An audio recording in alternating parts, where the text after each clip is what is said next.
There you go. Ah. There's the rhino.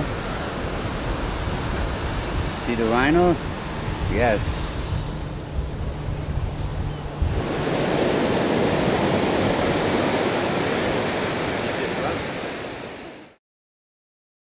When at the age of 3, 1,000 ghetto children were taken from New York City and placed in a convent up in suburb New York.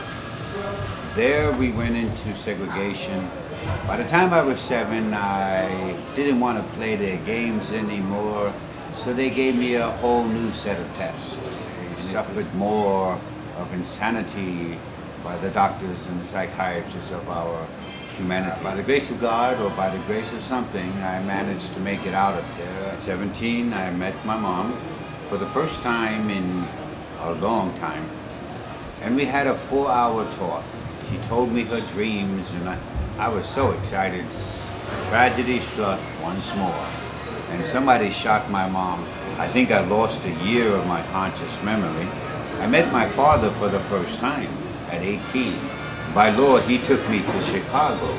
I'll never forget the ride. I looked at this strange man take me to a strange land and wondered who he was. It lasted for 2 days before he kicked me out into the streets. I knew nothing outside of the institution. I didn't even know that we had to pay bills. And I did the only thing I knew how to do.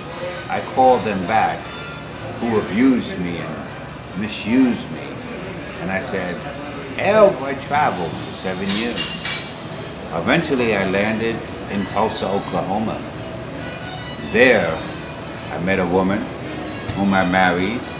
She had my children, but they didn't know the inside of me. I was miserable.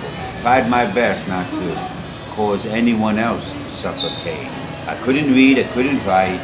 Nevertheless, I succeeded in life. And I was able to work and work and work and buy a house in this great land, Scranton, Pennsylvania. There I was to learn another lesson. It starts with 3 alphabet letters. It's called KKK.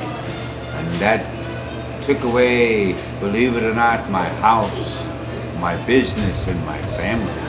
And I looked at the winter's air, and I realized I had nowhere to go. I had nothing left in me.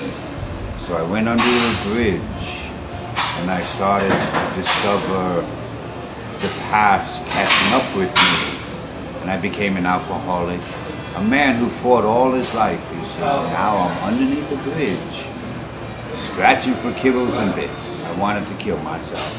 A strange thing happened. 2 people walking over the bridge. They sounded like beautiful birds singing, and I heard them mention a beautiful place. I said to myself, well, I will go to that place that they said, and there end myself. The ocean in front of Santa Monica. And there I stayed for 3 days, looking at this beautiful ocean, looking at the stars, the sky, and giving it all my complaints. I spoke to it like if it was God. I spoke to God like if it was the ocean.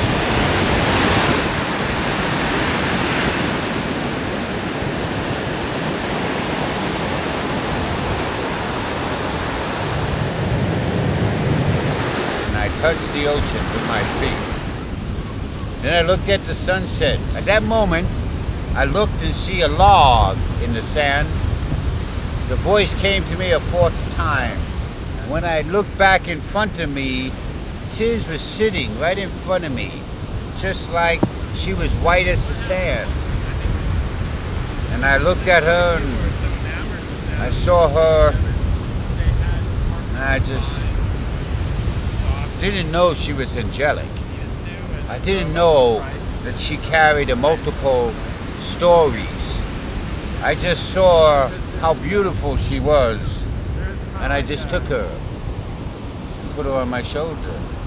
And I've been telling this story over and over now for years.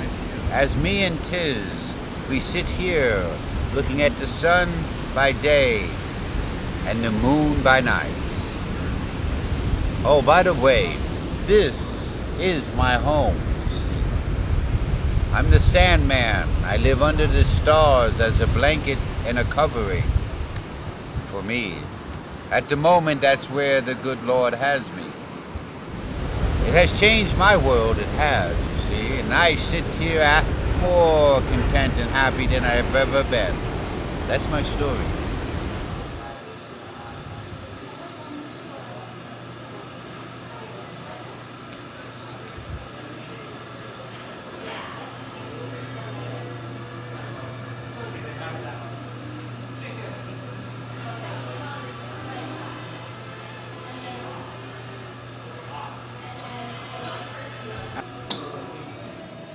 This is very an important image.